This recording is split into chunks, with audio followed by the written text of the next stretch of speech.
It's really about creating a home where people find relevance and purpose in everyday living. It's about looking and feeling and smelling like a home that when you come in, you feel relaxed, you feel calm. We have anywhere between 6 to 10 residents living in the home, living beyond a diagnosis of dementia. Residents get involved in everything that we do, that they find meaningful and purposeful. But also, home is a place that you return to. It's not a place that you get locked into.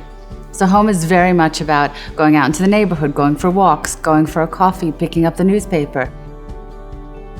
I was an assistant in nursing, and I was working in a big nursing home. And I was walking down the corridor, and I stopped for a second and closed my eyes. And I took a deep breath, and I asked myself, what did I smell? What did I hear?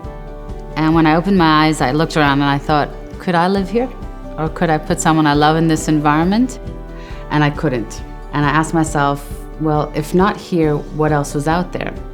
And I started looking at different models around the world. And what really came to life was that people want to live in a home environment where it looks, feels, and smells like home.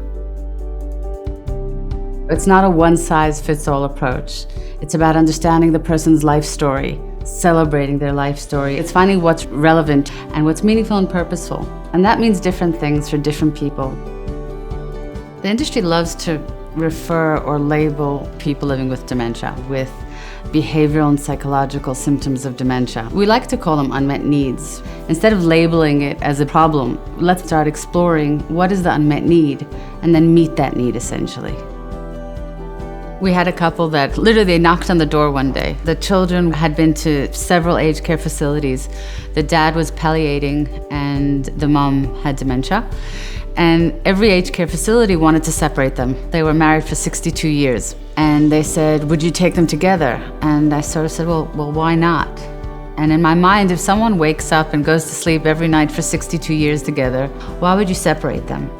They moved into our homes, and what was beautiful to see is they were able to continue having this beautiful relationship as he was becoming frailer. And one morning, his breathing became labored. And they were lying in bed together, and she was holding him. And she put her head on his chest and said, take me with you.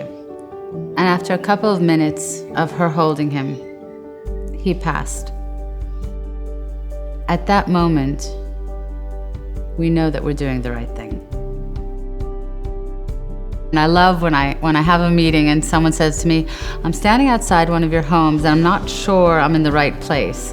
And I go, tick, it's a normal home on a normal street, doing normal things, changing the experience for the family and for the person living with dementia.